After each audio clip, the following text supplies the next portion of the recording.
চির রহস্যময় জ্ঞানগঞ্জ। ভারতের বুকে যুগে যুগে বিরাজমান মহান সিদ্ধপীঠগুলির অন্যতম মহাপীঠ জ্ঞানগঞ্জ। উত্তর পশ্চিম তিব্বতের সংলগ্ন হিমালয় অঞ্চলের এক অতীন্দ্রিয় রহস্যময় মহাপীঠ এই জ্ঞানগঞ্জ। সাধারণ মানুষের অগম্য এই স্থান। তবে এই সিদ্ধপীঠের কোনো মহাত্মার ইচ্ছায় কোনো সাধারণ মানুষও সেই স্থানে যেতে পারে।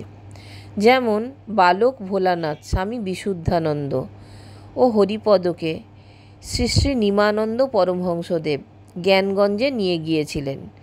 জ্ঞানগঞ্জ হিমালয়ের মানস সরোবর ও কৈলাস পর্বত অতিক্রম করে ২১,০০০ ফুট উচ্চতায় তিব্বতের উত্তর পশ্চিম প্রান্তে এক প্রশস্ত মনোরম বিস্তৃত তুষারাবৃত মালভূমিতে অবস্থিত।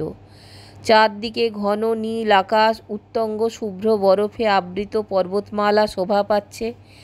এই বিস্তীর্ণ পার্বত্য অঞ্চলের পথের মাঝে মাঝে ঝর্ণা ও গিরি নদী বিচিত্র ঝঙ্কারে আপন মনে বয়ে চলেছে।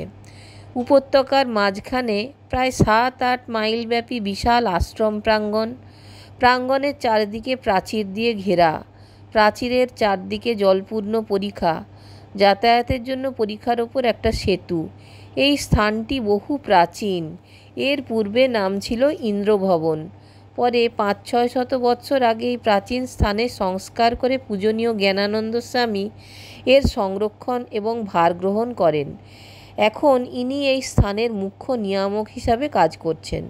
স্থলপথে জ্ঞানগঞ্জে যাবার পথ সম্বন্ধে জানা যায়, রেলপথে জলন্ধর পাঞ্জাব গিয়ে ওখান থেকে গাড়িতে গোগা পর্যন্ত গিয়ে তারপর হাঁটা পথে জ্ঞানগঞ্জ পৌঁছানো যায়। ২ মাস সময় লাগে জ্ঞানগঞ্জ যেতে। পথে চটি আছে, সেখানে দই, চিঁড়া, দুধ প্রভৃতি পাওয়া যায়। রাতে থাকার ব্যবস্থাও আছে। দুর্গম পাহাড়ের নরম বরফে পা ডুবে যায়, জুতো পরে যেতে হয়। ভারতের বেশ কয়েকটি স্থানে জ্ঞানগঞ্জের শাখা আশ্রম ছড়িয়ে আছে। ওই আশ্রমগুলিও জ্ঞানগঞ্জ নামেই পরিচিত। ওইগুলির মধ্যে জলন্ধরের জ্ঞানগঞ্জ আশ্রম, বিন্ধ্যাচলের লাহুরিয়া বনাঞ্চলের মধ্যে অবস্থিত জ্ঞানগঞ্জ আশ্রম, বদ্রীনাথ, মানস সরোবর ও কৈলাস যাবার পথে আরও একটি জ্ঞানগঞ্জ আছে। এই সমস্ত আশ্রমগুলির সঙ্গে শ্রী ভিগুরাম স্বামী, শ্রী নিমানন্দ স্বামী প্রভৃতি পরমহংসদেবের নিয়মিত যোগাযোগ আছে এবং তাহারাও এই আশ্রমগুলিতে মাঝে মাঝে অবস্থান করেন। তিব্বতের জ্ঞানগঞ্জ স্থানটি যোগী মহাত্মাদের দ্বারা নির্মিত। এটি ব্যবহারিক জ্ঞানগঞ্জ। এটা সিদ্ধ পুরুষ এবং যোগী মহাত্মাদের আবাসস্থান।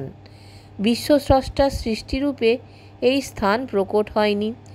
যোগী মহাত্মাদের বিশেষ তীব্রতম যোগ সাধনার প্রভাবে বিশ্ব কল্যাণের মহালক্ষ্যে পূর্ণ করার উদ্দেশ্যে সৃষ্টি করা হয়েছে। এখানকার ভূমি, জল, আকাশ, তেজ সবই সিদ্ধ মহাত্মাদের দ্বারা প্রকটিত। এছাড়াও আরও একটি অপ্রাকৃত পরমার্থিক জ্ঞানগঞ্জ আছে। সেটি যোগের চরম শিখরে উত্থিত না হলে উপলব্ধি করা যায় না। গোলকধাম যেমন শ্রীকৃষ্ণের অবতরণের সঙ্গে সংশ্লিষ্ট উচ্চতর নিত্য বৃন্দাবন ধাম, এই পরমার্থিক জ্ঞানগঞ্জও তেমনি অপ্রাকৃত ধাম। জ্ঞানগঞ্জের যোগী ঋষিগণ সহস্র সহস্র বৎসর তপস্যা করে বৃদ্ধত্ব প্রাপ্ত হন। জরাজীর্ণ দেহে কর্ম পূর্ণ করতে নিরন্তর উদ্যত থাকেন। এই কর্মের ফলে তারা ঊর্ধ্বস্তরে উন্নীত হন। তখন তাদের স্থবির জীর্ণ দেহ কিশোর অথবা তরুণ দিব্য লাবণ্যময় শ্রী বিগ্রহে রূপে পরিণত হয়। ভারতের সাধারণ মানুষের কাছে গুপ্তপীঠ জ্ঞানগঞ্জের কথা চিরকালই অজ্ঞাত ছিল। তবে ভারতের উচ্চকোটির মহাত্মারা জ্ঞানগঞ্জ সম্বন্ধে বিশেষভাবেই জ্ঞাত ছিলেন এবং তাদের সঙ্গে নিবিড় সম্পর্কও ছিল। তাদের মধ্যে তৈলঙ্গ স্বামী, রামদাস কাঠিয়া বাবা, লোকনাথ ব্রহ্মচারী, শ্যামাচরণ লাহিড়ী, গম্ভীরনাথ, মহর্ষি রমন, রাম ঠাকুর, কালীপদ গুহরায়ের প্রভৃতি মহাত্মাদের নাম উল্লেখ করা যেতে পারে। জ্ঞানগঞ্জের কাছে গম্ভীরানন্দজির যোগাসন ছিল। ইনি হঠযোগের একজন সিদ্ধ পুরুষ ছিলেন। শ্রী বিশুদ্ধানন্দের দীক্ষার পর শ্রী নিমানন্দ স্বামী তাকে গম্ভীরানন্দের কাছে নিয়ে যান। তিনি নবদীক্ষিতকে আশীর্বাদ করে একটা ফল দেন। শ্রী রামদাস কাঠিয়া বাবা কৈলাস মানস সরোবরে তীর্থ পরিদর্শনকালে জ্ঞানগঞ্জে গিয়েছিলেন। শ্রী রাম ঠাকুর ও কালীপদ গুহরায় গুরু শ্রী অনঙ্গদেব ছিলেন জ্ঞানগঞ্জের শ্রী ভিগুরাম স্বামী। হিমালয়ের বিভিন্ন অঞ্চল, দক্ষিণ ভারত, কামাখ্যা, পাঞ্জাব, নৈনিতাল, পূর্ণগিরি, তিব্বতের উত্তরাংশ, বিন্ধ্যাচল, গিরনার, ভৈরবঘাটি, শ্রীকৈলাস প্রভৃতি স্থান এবং তীর্থাদির সঙ্গে পরম্পরারূপে জ্ঞানগঞ্জের সঙ্গে অবিচ্ছেদ্য সম্পর্ক এবং যোগ আছে। শ্রী নিমানন্দ স্বামী, ভোলানাথ, শ্রী বিশুদ্ধানন্দ ও হরিপদকে ঢাকা রমনার বনাঞ্চল থেকে রাত্রে তাদের চোখ বেঁধে আকাশপথে ভোরে মাত্র কয়েক ঘন্টার মধ্যে বিন্ধ্যাচলের বিন্ধ্যবাসিনী মন্দিরের কাছে এক অরণ্যের মধ্যে এসে উপস্থিত হন। এই প্রসঙ্গে বলা যেতে পারে, পরবর্তীকালে শ্রী বিশুদ্ধানন্দ স্বামী তার বর্ধমানের আশ্রম থেকে 20 মিনিটের মধ্যে আকাশপথে জলন্ধরের জ্ঞানগঞ্জের আশ্রমে জিনিসপত্র দিতে এবং নিতে যেতেন। শুনলে অবিশ্বাস্য লাগে। বিন্ধ্যাচল থেকে তারা 16 মাইল দূরে লাহুড়িয়া জঙ্গলের ভেতর একটা আশ্রমে ওঠেন। এই আশ্রমে বেশ কিছু সাধু সন্ন্যাসী এবং সন্ন্যাসিনীরা ছিলেন। স্বামী নিমানন্দ ওনাদের আশ্রমে পৌঁছে দিয়ে কোথাও চলে গেলেন। ভোলানাথরা ওই আশ্রমে কয়েকদিন ছিলেন। ওই আশ্রমে শ্রী উমা ভৈরবী মা এবং শ্রী ত্রিপুরা ভৈরবী মা ওদের বিশেষ যত্ন করেন। কয়েকদিন পর শ্রী নিমানন্দ স্বামী ফিরে এসে ওদের ওখান থেকে চোখ বাঁধা অবস্থায় আকাশপথে উত্তর পশ্চিম তিব্বতের জ্ঞানগঞ্জ মহাপীঠে নিয়ে আসেন।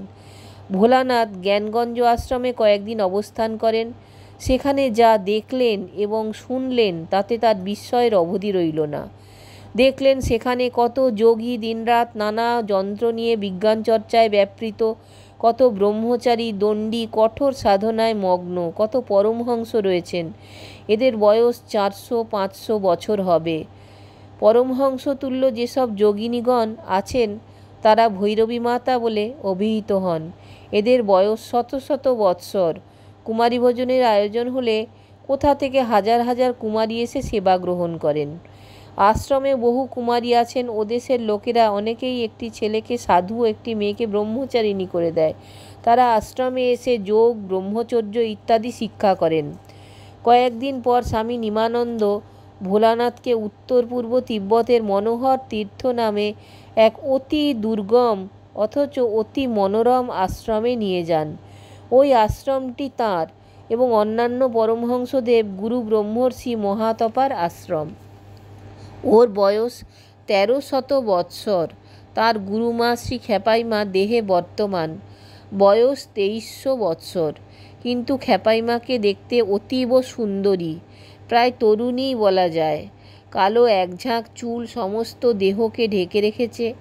এই আশ্রমের অধিষ্ঠাত্রী দেবী হলেন শ্রী শ্রী রাজরাজেশ্বরী দেবী। মহাতপা বাবার প্রকৃত নাম শ্রী অচলানন্দ পরমহংসদেব। এই অচলানন্দ প্রকৃতপক্ষে অপ্রাকৃত দেহবদ্ধ তন্ত্রত সদাশিব তত্ত্ব। খেপাইমা হচ্ছেন সারদা তত্ত্বের, সদাশিব তত্ত্বের উচ্চতর তত্ত্বশক্তিরূপা আদি মা। স্বামী নিমানন্দ মনোহর তীর্থে পৌঁছেই ভোলানাথকে গুরুর পদপ্রান্তে হাজির করলেন।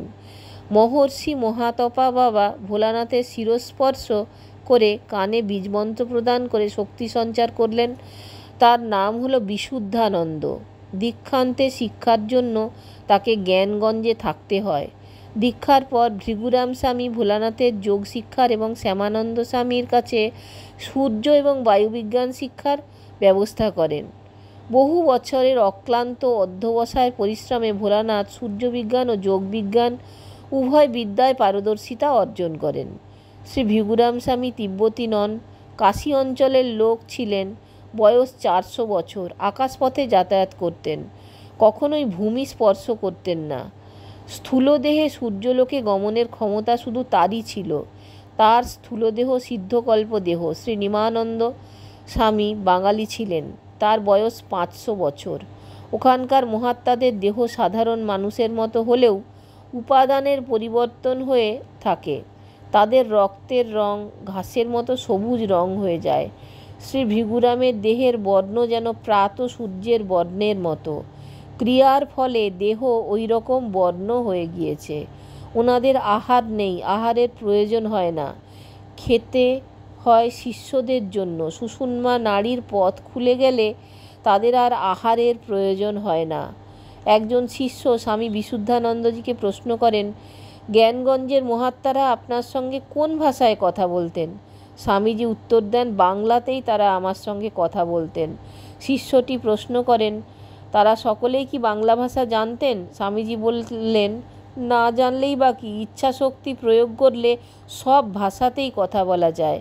শিষ্যটি প্রশ্ন করে, অজ্ঞাত ভাষা যোগীরা কী করে বোঝেন? স্বামীজি বললেন, মূল যে ভাষা তা যোগীদের আয়ত্ত। যোগীরা দেবভূমিতে আরোহণ করে বক্তার অভিপ্রায় বুঝতে পারে। অজ্ঞাত ভাষা বলার সময় শ্রোতার স্তরে নিচে নেমে আসতে হয়। জ্ঞানগঞ্জের সাধুরা পৃথিবীর প্রাচীনতম ভাষা হিব্রুতেই নিজেদের মধ্যে কথাবার্তা বলতেন। তারা হিব্রু ভাষায় কথা বললেও বিভিন্ন দেশের বিভিন্ন শ্রোতাদের মাতৃভাষায় তাদের হিব্রু ভাষাগুলি স্বর নিক্ষেপের সাথে সাথে অনুবাদ করে শ্রোতাদের কানে এই কথাগুলি তাদের মাতৃভাষায় গিয়ে পৌঁছাতো। জ্ঞানগঞ্জ অন্যান্য বিদ্যাশিক্ষার সঙ্গে সঙ্গে সঙ্গীত শিক্ষাও দেওয়া হয়। সব রসেই তো এক মূল রস থেকে আসে। রস শুদ্ধ করে নিলে তা দ্বারা রস স্বরূপের কাছে যাওয়া যায়। জ্ঞানগঞ্জে কোনো কেতাবি বিদ্যা শেখানো হয় না, চলও নাই। জ্ঞানগঞ্জের নিয়ম অনুসারে যোগীদের 12 বছর ব্রহ্মচর্য পালন করতে হয়। তারপর 4 বছর দণ্ডী এবং 4 বছর তারা সন্ন্যাসীর আচারে থাকেন। এরপর তীর্থস্বামী পদে উন্নীত হন। তীর্থস্বামী পদে তাই 8 বছর থাকার পর পরমহংস পরীক্ষাতে 2 বছর লাগে। এই মোট 30 বছর সাধনা ও পরীক্ষা। দর্শক বন্ধুগণ, এই চিররহস্যময় জ্ঞানগঞ্জের কথা নিয়ে আবার চলে আসব। আপনাদের মূল্যবান মতামত কমেন্ট বক্সে জানাবেন। আর সকলকেই আমার চ্যানেলটা দেখবার জন্য ধন্যবাদ। আর চ্যানেলটা সাবস্ক্রাইব করবার অনুরোধ রইল। সকলকে নমস্কার।